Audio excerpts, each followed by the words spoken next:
বেঈমান, প্রতারক। হ্যাঁ, আমি বেঈমান প্রতারক। তুমি যাও। তোমার বাবা কি করেন? ওর বাবা আদনান, তুমি যাকে বিয়ে করে এনেছো সে কি কথা বলতে পারে না? বাবা, এটাকে কথা বলার সুযোগ দাও। আমার আব্বা, আমরা যে বস্তিতে থাকি পাশে যে বাজারটা আছে ওইখানে সবজি বিক্রি করে। আফতাব চৌধুরীর একমাত্র ছেলের শ্বশুর একজন সবজিওয়ালা। বিশ্রী একটা ঘটনা ঘটিয়েছে তোমার ছেলে। কিন্তু আমার ওয়াইফের সামনে তার বাবাকে অপমান করছো, এটা কিন্তু একদমই ঠিক না। একটা বস্তি সবজিওয়ালার মেয়ে এই বাড়ির পুত্রবধূ হতে পারে না। তুমি আজও ডিভোর্স দিবে এবং ওর সবজিওয়ালা বাবার কাছে ফিরিয়ে দিয়ে। অসম্ভব। কিন্তু আগ পর্যন্ত আমি ওর পাশে থাকবো। তুমি ভুলে যেও না, তুমি আফতাব চৌধুরীর একমাত্র সন্তান। তুমি যদি আমাদেরকে মেনে না নাও তাহলে বাসা ছেড়ে চলে যাও। ঠিক আছে, তুমি বেরিয়ে যাও। তোমার মতো সন্তান আমার দরকার নেই। চলে যাচ্ছি, তবে জেনে রাখো খুব সহজে কিন্তু এখানে আর ফিরবো না। যাও, তুমি চলে যাও। কোনোদিন যদি এই মেয়েকে তুমি ত্যাগ করতে পারো সেদিন এই বাড়িতে ফিরবে। আমার জন্য আপনার কত বড় ক্ষতিটা হয়ে গেল না। আম্মা আব্বা আপনার বাসা থেকে বাইরে করে দিল, তার আমাকে বিয়ে করা উচিত হয়নি। সবকিছু হয়েছে আমার বাবার অহংকারের কারণে। তুমি কেন শুধু শুধু নিজেকে অপরাধী ভাবছো? আমার বিয়েটা ভেঙে যাওয়ার পরে তখন আপনার হুট করে আমার বিয়ে করতে রাজি হওয়া উচিত হয়নি। তোমাকে প্রথম দেখে আমার অনেক ভালো লেগেছে। আমি খুশি মনে তোমাকে বিয়ে করেছি। আমি সবসময় তোমার পাশে থাকতে চাই। আমি সারা জীবন আপনার পাশে থাকি। আচ্ছা, কালকে কিছু আসবে, একটু কিনতে যাবো। তাহলে আমিও আব্বারে কমু আমাকে কিছু জিনিসপত্র কিনে দিতে। বাবাকে কিছু বলবেন, বাবার থেকে কিছু নেওয়া যাবে না। মানে শার্ট আছে, আরো কিছু আসবাবপত্র আছে, রান্নার কিছু জিনিসপত্র দরকার, সেগুলো কালকে নিয়ে আসবো। সবকিছু নিয়েছি, আমার অনেক পছন্দ হয়েছে। এত কিছু লাগবে আমাকে? আমাদের নতুন সংসার না, কিন্তু আমাদের অবশ্যই দরকার। আপনি কেন বুঝতেছেন না? এখন আমরা হিসাব করে চলছি। তাই বলে আমাদের সংসারটা সাজাবো না? আচ্ছা, কি কি লাগবে দেখো। এখন কি মনে হচ্ছে জানো, তোমাকে যদি আমি বিয়ে না করতাম তাহলে এত সুন্দর একটা জীবন আমি উপভোগ করতে পারতাম। আপনি যে বড়লোক বাড়িতে ছিলেন ওখানে সুখে ছিলেন না বুঝি? এই যে তুমি রান্না করছো, আমার পাশে আমি বসে আছি, আমি কখনোই আমার বাবা মার এমন মুহূর্ত দেখিনি। আর বাবা সকালে যায়, রাত্রে আসে, উনি তো বিজনেস নিয়ে ব্যস্ত থাকে। জীবনে টাকা পয়সার মূল্য আছে। আপনার বাবা আপনার জন্য যা করছে আপনার ভবিষ্যতের কথা চিন্তা করে করছে, কিন্তু আপনি কি করছেন? একটা কষ্ট দিয়ে একটা সবজিওয়ালি মায়ের বিয়ে করে নিয়েছে।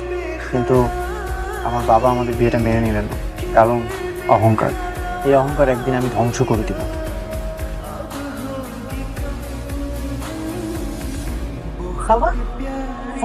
কি হয়েছে তোমার? হাতে জানি কেমন ঘুরাইতেছে। বই পাচ্ছে নাকি? হয় একটু একটু। গতকালকে তো বিয়ে করলাম, কোনো সুসংবাদ পাবো নাকি? আপনাকে মাথাটা ঠিক আছে? তোমার মাথা ঘোরাচ্ছে, বমি বমি ভাব হচ্ছে, এটা তো তেমন একটা ভালো লক্ষণ না। তোমাকে এখনই ডাক্তারের কাছে নিয়ে যেতে হবে। না, আমি ঠিক হয়ে যাবো। বলেছি না, তোমাকে এখনই ডাক্তারের কাছে নিয়ে যেতে হবে। চলো তুমি। আচ্ছা বিয়ে ঠিক হয়েছে আছে। কতদিন? গতকাল। গতকালকে বিয়ে হয়েছে আর আজকেই চলে আসছেন প্রেগনেন্সি টেস্ট করতে। ওর খুব মাথা ঘুরছিল, বমি ভাব হচ্ছিল, সেই জন্য এসেছি। অনেক সময় বিয়ের আগে প্রেমিক প্রেমিকা শারীরিক সম্পর্ক করে বিয়ে করে। আপনারা কি প্রেম করে বিয়ে করেছেন? ওর সাথে প্রথম দেখাতেই আমার বিয়েটা হয়েছে। আপা, আপনার কি বিয়ের আগে কারোর সাথে কোনো রিলেশন ছিল? আই মিন তার সাথে শারীরিক সম্পর্ক? এগুলো আপনি কি কইতেছেন? আর শারীরিক সম্পর্ক তো অনেক দূরের কথা। আপনি প্রেগনেন্ট না, সবকিছু স্বাভাবিক আছে, বাচ্চা পেটে আসা এত সহজ না। ওর তো খুব মাথা ঘোরাচ্ছিল, বমি ভাব হচ্ছিল। অনেক সময় বিভিন্ন কারণে এটা হতে পারে। আমি দুটো টেস্ট আরো লিখে দিচ্ছি, কালকে টেস্টের রিপোর্ট আমাকে অবশ্যই দেখা যাবে। ঠিক আছে? দোয়া করো আজকে যেন চাকরিটা হয়ে যায়। ইনশাল্লাহ। আমার মন বলতেছে তোমার চাকরিটা হয়ে যাবে। আজকে তো ডাক্তারের কাছে যাওয়ার কথা, তাই না? ভাই আছে না, আমি ভাইয়া নিয়ে চলে যাবো। তাহলে তো কোনো সমস্যা নেই, আর আমি রাতে এসে সব শুনবো। ঠিক। এখানে কোনো চাকরি হবে না? ভাই, এখানে কোনো চাকরি হবে না। আমাকে একটা চাকরির ব্যবস্থা করে দিতে পারবি? কি বলস, তুই চাকরি করবি? সত্যি আমি চাকরি করবো। আমার জানাশোনা আপাতত নাই। কোনো ব্যবস্থা করতে পারবি না? না। তোমার এমন দেখাইতেছে কেন? ইন্টারভিউটা ভালো হয়নি, বাস্তবতা অনেক কঠিন। তুমি চিন্তা করো না, আল্লাহ ভরসা একটা না একটা ব্যবস্থা হয়ে যায়। তুমি ডাক্তার দেখিয়েছিলে? ডাক্তার কি বলেছে? হ্যাঁ, ডাক্তার কইছে যে শরীর একটু দুর্বল তো, এই জন্য মাথা ঘুরে দিছে, ঠিক হয়ে যাবে। তাহলে তো ভালো, কোনো সমস্যা নেই। চাল তো কিনতে মনে নাই, সকালবেলা যে রান্না করবো বাসায় তো চাল নাই। কালকে একটা ব্যবস্থা হবে। তাহলে তুমি হাত মুখ ধুয়ে ফ্রেশ হয়ে নাও।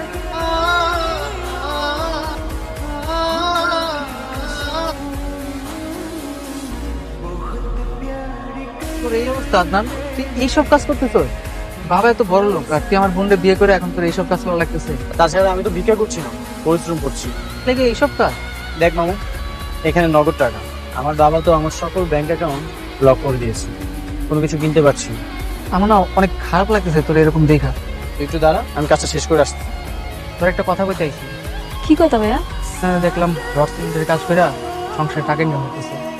ও কত বড় লোকের ছেলে, আর ও কিনা এইসব কাজ করতেছে। আমাকে কেন বলতেছো? কাজ তো কাজই।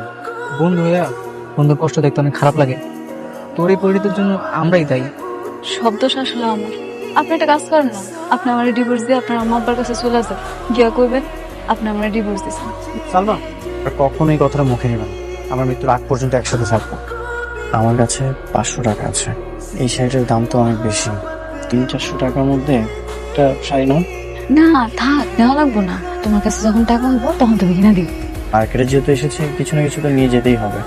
আমি না কখনো অভাব বুঝি না, কিভাবে যে জীবনে সংগ্রাম করে চলতে হয় এটাও আমি কখনো ভাবিনি। যাই হোক, তবে এই জীবনটা আমি বেশ উপভোগ করছি। ঠিকই বলছো। কেমন আছো মারিয়া? কি আপনি? তুমি আমাকে চিনবা না, কিন্তু আমি তোমাকে খুব ভালো করেই চিনি। আপনার আসল পরিচয়টা দেন তো। কি আপনি? দেখো তো এই শাড়িটা ছিল ওখানে। এটা তো ওই যে ওই শাড়িটা যেটা আমরা পছন্দ করছিলাম না? একদম ঠিক ধরছো, আর আমি তোমার জন্য। আমার জন্য আনছেন মানে? কে আপনি? আমি নোমান, অনেক আগে থেকেই তোমাকে পছন্দ করি, তোমাকে বলা হয়নি। একটা জরুরি কাজে ঢাকার বাইরে গেছিলাম, এসে শুনে তোমার বিয়ে হয়ে গেছে। আপনারা তো এই এলাকায় আগে দেখছি বলে আমার মনে হয় না। আমার কেমন ছিল? আরে ওসব অনেক কথা, পুরাতন কথা বলে এখন লাভ নেই। তুমি একটু শাড়িটা নিলে আমি অনেক খুশি হব। হ্যাঁ, আপনি দিলে আমি নিব। বন্ধু ভেবে ভালোবাসার মানুষ তো হতে পারি নাই, বন্ধু তো হতে পারি, তাই না? প্লিজ মারিয়া, কোনো কিন্তু প্লিজ। আমি আসি। ওকে, আবার দেখা হবে আমার। শাড়িটা আমার কেমন দেখাইবো? এটা তো দোকানের শাড়ি, এটা তুমি কোথায় পেয়েছো? এই শাড়িটা আমি গিফট পাইছি। গিফট করেছে কে? আমি চিনি না, কেমন অনেক আগে থেকে চিনি। আমার নাকি পছন্দ করে। এটা রাস্তায় দেখা হইলো, তারপর আমার শাড়িটা ধরলেন। অপরিচিত মানুষের কাছ থেকে তুমি শাড়ি গিফট নিয়েছো? তোমাকে পছন্দ করে তাই? চিকেন কি হয়েছে? কি হয়েছে মানে? তুমি কি রাগ করছো? রাগ করবো না তো কি করবো? হাজবেন্ড থাকতে মূল একটা ছেলে থেকে গিফট নিয়েছো? আশ্চর্য, তুমি আমার সাথে রাগ দেখাইতেছো কেন? আমি চিৎকার করতেছো কেন? জিনিসটা তো আমার পছন্দ হয়েছে, সে যখন দিচ্ছে আমি না করি কেমনে? তুমি কো। না করবে কিভাবে মানে? কালকে যেই শাড়িটা দিয়ে আসবে, গিফটের জিনিস মানুষ ফেরত দেয় কেন? যেভাবে নিয়েছো ঠিক সেভাবেই দিয়ে আসবে। কিছু শুনতে চাই? কি করতে পারো? তোমার এখানে একটা ময়লা পড়ছে দেখি। আরে না না, দেখি না।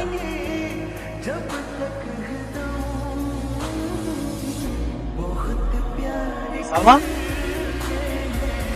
ও তোমাকে শাড়িটা গিফট করেছিল? শাড়িটা কি ফেরত দিতে এসেছো? আমি দেখা করতে আসছি ওনার সাথে। দেখা করতে আসছো মানে?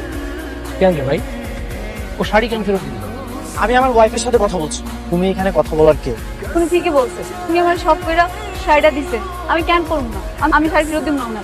তুমি সামান্য একটা শাড়ির জন্য আমার সাথে ঝগড়া করতেছো? সেই সামান্য শাড়ি তো তুমি তার কিনে দিতে পারো না। তোমার সাথে থাকলে এর জীবন একদম শেষ, জীবনের স্বাদ আল্লাহ কোনো কিচ্ছু থাকবে না। তোমার জন্য আমি সবকিছু ছেড়ে চলে এসেছি, আর তুমি পরকে করছো? হ্যাঁ করতেছি। তুমি বুঝতে পারছি, তুমি সামান্য শাড়ির জন্য আমার সাথে যে ব্যবহারটা করলা, ভবিষ্যতে তুমি আমার লগে আরো খারাপ ব্যবহার করবে। তুমি তোমার রাস্তা মাপো, আর আমি আমার ব্যবস্থা করি।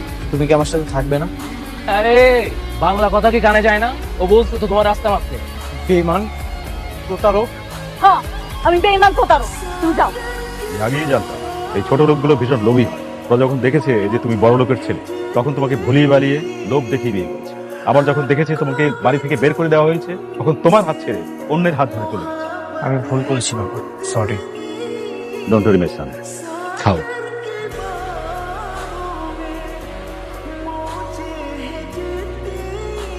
তো তাহলে এমনই লোক, মেয়ে পটিয়ে প্রেম করা? আর কত মানুষের সংসার ধ্বংস করবি তুই? আপনি আমার সাথে ভদ্রভাবে কথা বলবেন।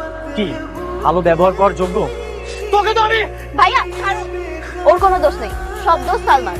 সালমাই মিথ্যা অভিনয় করতে বসছে, আর সালমা একটা কঠিন রোগে ভুগতেছে, ব্রেন ক্যান্সার। এই যাতে ওকে ভুল বুঝে চলে যান, এর জন্য এই অভিনয়টা করা। সালমা, কেন এমনটা করলে? আমি কি তোমার কষ্টটা ভাগ করে নিতে পারতাম না? তুমি জানো না আমি তোমাকে কতটা ভালোবাসি, তুমিও তো আমাকে জানাতে পারতে। তুমি যদি জানতে পারতো আমার একটা কিছু হয়ে যাইবো, তুমি সহ্য করতে পারতাম। তাই বলে সব কষ্ট নিজে বুকে চেপে ধরে রেখে আমাকে তুমি দূরে সরিয়ে দিবে? আমি আর বাঁচব কয়দিন গো, মায়া ভরা লাভ আছে। আমি তোমাকে অনেক ভালোবাসি, তুমি যতদিন বাঁচবে আমি তোমাকে আগলে রাখবো, আমার কাছে রাখবো। কথা দাও আমার সাথে সবসময় থাকবে? কথা দিলে। যে কয়দিন বাঁচি তোমার সাথে বাঁচবো।